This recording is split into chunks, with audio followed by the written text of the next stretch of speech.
Hi, it's Chris from Implied Music, and today we're going to look at a piece of music that one of my students sent me and how we wound up using MIDI processing on parallel tracks to thicken the melody, create harmonies, and make it more interesting. So let's go to the DAW.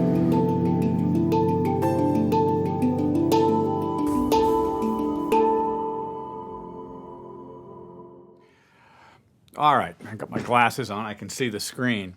So listen to this little melody. I mean, honestly, it's a pretty fun little track, but it's pretty thin the way he sent it to me.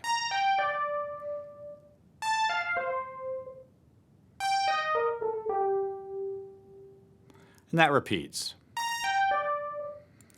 Now, as it happens, the melody is in G minor, and it's just following the chord progression. And we thought to ourselves, well, let's add exactly the same notes in another track or two. And if you do that, of course, what you'll get is just exact doublings. But this is what I wanted to show you. We set up these two plugins, and they're basically processing the MIDI input. Now, the track notes are identical, but what we've got here is a simple delay plugin repeating the note and transposing the note. So I'm actually going to mute this one for a moment, and we'll just listen to the second track. So now we're looking at two plugins that we created on a second parallel track. And the first plugin is the note repeater, and you can see it's set to quarter note repeat transposed by 4 half steps. There are 3 repeats. So 3 repeats, 4 half steps, that means it's going to go up about an octave, and as it repeats, it's going down in velocity a little bit. Now, this is not going to sound great because the repeats will be out of key just because of the nature of the way scales work. But listen. Now it's atonal and actually kind of fun, but it doesn't stay in key.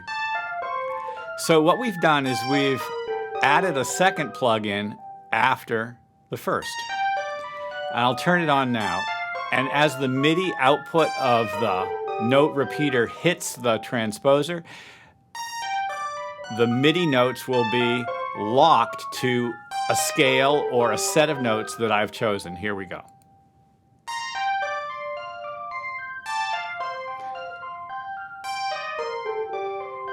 So interesting, because as it repeats, the notes aren't allowed to go out of key. They're only allowed to be one of these 4.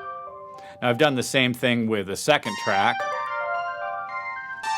Panned it hard left and right.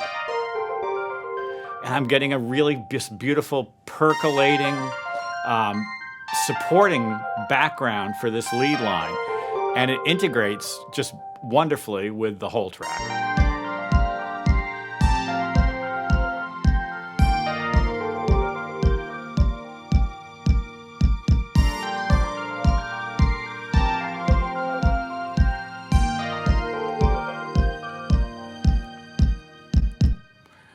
So much fun to listen to. We're using this. I'm using the same sound on all those tracks. The lead melody, and then one processed MIDI panned right, one processed MIDI panned left. It's the same instrument sound. I could easily have given it to a different instrument as well. I was shocked at how sophisticated a sound we can generate by using those 2 MIDI processors on new tracks. I could imagine doing the same thing with a drum track. It blew my mind.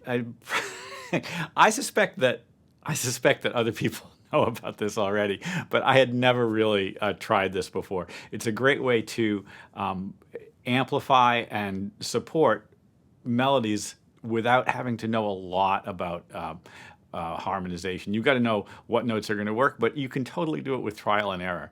It's a powerful technique, one that I'm sure is accessible to you in your DAW, and I hope this little mini tutorial has been helpful. I'd love to hear what you have to say. Ask me any questions. Like and subscribe, as the kids say, and I'll see you next time. Thanks.